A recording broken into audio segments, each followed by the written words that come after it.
ভাইয়া জন্মদিনের কেক পাওয়া যাবে? হ্যাঁ পাওয়া যাবে। দাম কত?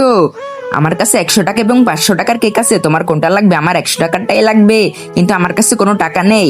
টাকা না থাকলে আমি কিভাবে দিব? ভাইয়া আমাকে দিয়ে যে কোনো কাজ করে নেন, তার বিনিময়ে একটা কেক দিলেই হবে। আচ্ছা তুমি পানির বোতলটা নিয়ে বিক্রি করে আসো, তারপর আমি তোমাকে একটা কেক দিয়ে দিব। আচ্ছা ভাইয়া। কেউ ফানি নেবে? কেউ ফানি নেবে? একটা ফানি নাও না, কেউ নিয়ে যাও।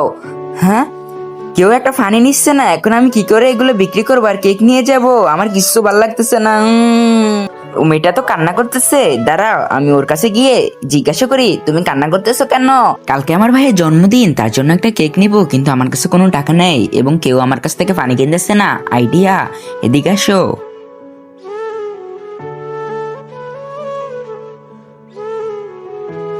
এবারটা জলদি একটা ফুচকা বানিয়ে দে। আচ্ছা ঠিক আছে আমি দিতেছি, এই নাও খাও। আমার তো প্রচুর জাল লাগতেছে, এখন আমি কি করব? ফানি দে আমাকে। আমার কাছে ফানি নেই, ওর কাছে ফানি আছে, যাও নিয়ে খাও। আচ্ছা ঠিক আছে আমি যাইতেছি। এই বুড়ি আমাকে একটা ফানি দে। এই নেন ভাইয়া। এই ছোটু আমাকেও ফুচকা দে। আমার তো প্রচুর জাল লাগতেছে, এখন আমি কি করব? ফানি দে, আমার কাছে ফানি নাই, ওর কাছে ফানি আছে, যাও নিয়ে খাও। আমাকে একটা ফানি দাও। ভাইয়া আমারও জাল লাগতেছে, আমাকে ফানি দাও। আমার কাছে ফানি নেই, ওর কাছে ফানি আছে, যাও বাবু খেয়ে আসো। এ আফু আমাকে ফানি দাও।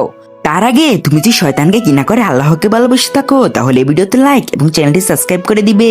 আর যদি শয়তানকে ভালোবাসো তাহলে লাইক সাবস্ক্রাইব করার দরকার নেই, কমেন্ট বক্সে আল্লাহু আকবার লিখে যাবে। আমার তো টাকা হয়ে গিয়েছে, এখন আমি কেক কিনতে পারবো। ভাইয়া তোমাকে ধন্যবাদ।